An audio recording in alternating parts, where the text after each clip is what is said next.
doing, my man? Oh man, you alright? Pleasure to be in the show with you. Thank you, mate. Let's just go straight back to it, and like it was just saying a couple of minutes ago, the earliest tune I found of yours was like from '98. So is there anything like previous to that? No, that was the first tune. The first tune that I released was a track on Trouble on vinyl called Photon. And yeah, I think it's probably 98, 99. I was really young as my first tune. Got a bit of help from a big producer called Stacker. Right. And he kind of showed me the ropes really with production and everything, and it all went from there really. Was you DJing before that? Yeah, I used to but you know, that was just starting out, trying to get, I'd be lucky if I get a tenner, do you know what I mean? Right. Yeah. Because quite a few of the older stories and that are from like your earlier days when you were doing like using 3 and 4 decks and things like that, you know, a lot of people. Oh yeah, well I mean the 3 deck thing didn't actually come into play with me till about 2007. Right, a lot later. Yeah, and then now I'm just, you know, I play digitally on 4 CDJs now. And yeah, it's all good basically. Yeah, it's just the way I suppose technology's progressed. Well, I was saying before, it's like I thought it was more jungle orientated, but you're saying it's not really jungle orientated. No, not really. I used to go out in the jungle days. I never kind of made it until 2004, 2005 probably. It's when I won a couple of awards in the drum and bass scene, and things just sort of came from there. And you know, I've just been grafting constantly from then and trying to, you know, build everything up and keep doing my thing. That's what we see today really with Shogun Audio, which is like absolutely huge. Brilliant, yeah, thanks man. Some of the tunes, well, all the tunes that are coming out there are just like, wow. Yeah. I mean, so was that a conscious decision to make them that sort of... When I started the label, it was just for a bit of fun. It was like, okay, well, you know, I think it was probably 5 years ago, what are we talking about? Probably 7 years ago, and I was coming through, like I say, it was probably 2005 time. I was coming through as a DJ at that point, and it was like, oh, I want to have my own label. I want to do it different to other people, so I was just putting tracks out that I really liked. And you know, there were guys like Alex Perez, etc., who were sending me tracks, you know, up and coming artists making different types of drum and bass, and I was like, you know what, I'm just going to put the music out that I like, and just run with it, and it, you know, it seemed to go down well, and yeah, it's carried on from there. You know, we've sort of turned now into a more multi sort of genre label, doing different tempos. You've got guys like Rockwell on there and Icicle doing different stuff, Prototypes, and you know, my stuff. We're doing a bit, you know, really kind of open the scope of what the label does now. But I love it. I love the label, you know.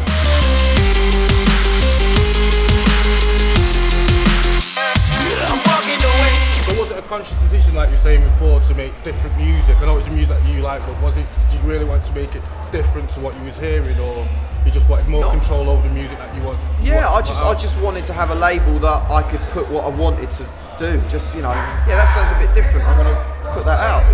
Do you know what I mean? That was it, really. That was the vibe. What tune that sticks in my mind is Reverse Engineering. Oh, that was Reverse Engineering. That wasn't actually on my label. That was the first one of the first Rockwell tracks, with literally where it's all programmed back. Yeah. Crazy. I mean, he's an absolute genius. You know, people that's thinking way outside the box. Where you know, I see people kicking off over that tune. Really? You know, there was Twitter beef and everything about that. You know what I mean? Wow. Because people didn't really understand. It's like, it's not really drum and bass. And what is this? You know, yeah, that was one of his first sort of tracks that he had out properly, I think, and yeah, it was amazing. Exactly. That was one of the tracks that we were like, okay, wow, that's pretty crazy, man. Do you know what I mean? So tell us a bit about the radio show, the Radio 1 Extra, and I got the Radio 1 show about 6 months ago, and then obviously taken over from the legends, thank you, that are Fabio and Groove Rider. Massive. And I've just, you know, it was totally unexpected. It happened very quickly, and you know, I've just been sort of pushing it. We've been promoted to Saturday nights now, and we get dual broadcasted on 1 Extra. Wow. So it's like a simulcast. So we're on Radio 1, 1 Extra Saturday night. So that was, I wasn't expecting that at all, and it's going really well. You know, just very, very proud and pleased with it, basically. Is it the same format that you're using, or you brought something a bit different to the actual show? I mean, I just try and just program. You know, I didn't want to try and compete with Fabio and Groove Rider on the banter scale, because there's no point doing that. Do you know what I mean? My thing was just, you know, now I'm just playing a broad spectrum of D&B and just trying to represent all the styles and just, you know, do a strong radio show.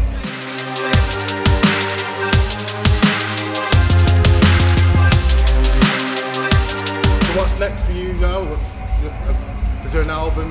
Yeah, I'm trying to write an album at the moment. It's just taking longer than expected. I just there's a remix that I did for Feed Me that's just come out of his new single.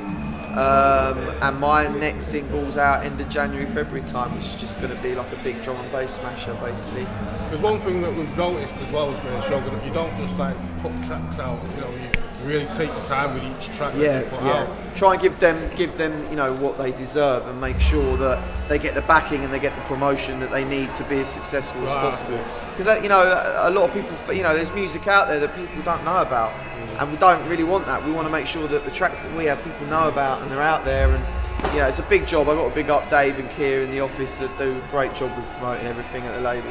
So how many artists have you got on the Shogun audio? We've got 6 now, 6 signed artists, and obviously there's a lot of other artists that we work with as well. You know, we've had releases from Spore, Noisier, D-Bridge, people like that, you know, so yeah.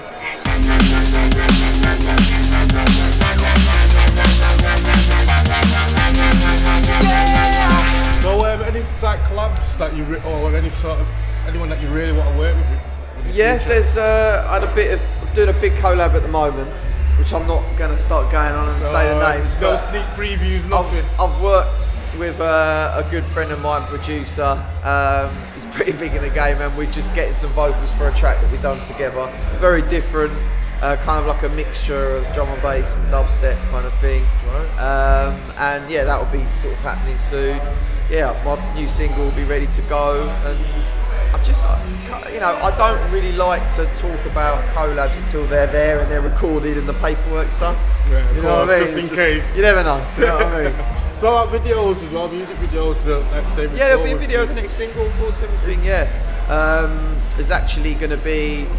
I've got a YouTube page that's been really worked on at the moment. We've done like a little tour video of the summer of me and Linguistics out on the tour and going to festivals and everything. That, you know, just constantly having stuff out there, man. You know what I mean? Legend Stray video, I've got to say, that's a sick video.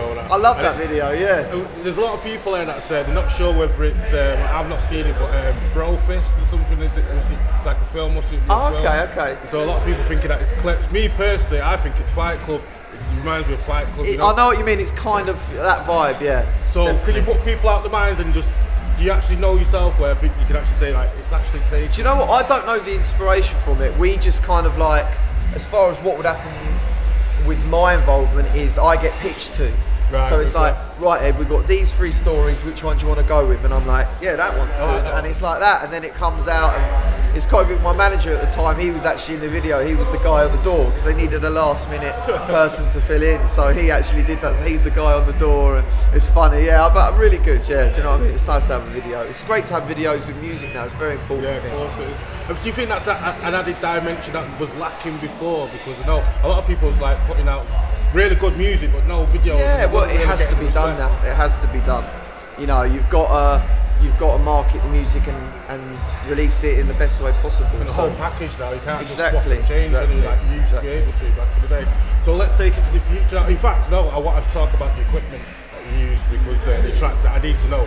Just me personally, I've got to know. Yeah. So tell us a bit about the equipment that you use. I've always used Logic.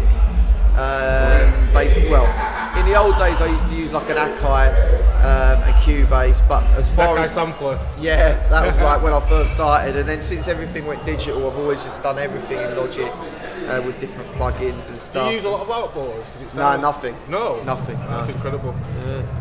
No, it's just that's it. Just all, you know. I don't really. It's nice. I've got, you know, people. I know D-Bridge, you know. Nero, a lot of guys use a lot of outboard stuff. Zinc still uses a lot of outboard stuff, but you know, no, it's not something that I do. Do you know what I mean? But yeah, it's all in the computer, man. So you obviously have used analog before. Yeah, I've used it. Yeah, before. Do you find it digital easier, or do you still like it's you can take it away with you. Do you know what I mean? It's just a lot easier to write a tune, you know, in that way. But it's hard enough me finding time to get in the studio as it is, let alone actually like sourcing outboard stuff, and you know, I just get an idea and it's just got to be banged out, yeah. So let's move on to the future. What can we expect from?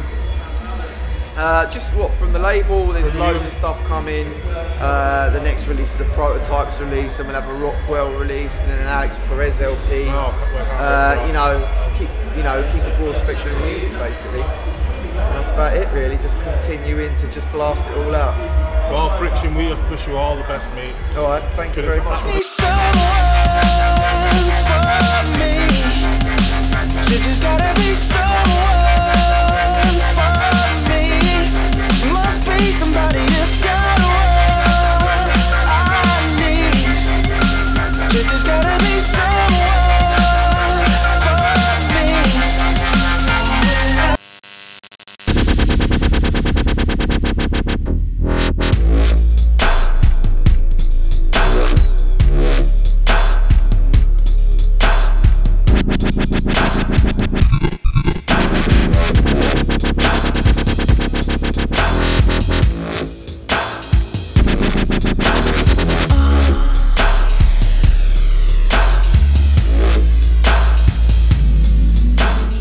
Elek Tronique TV.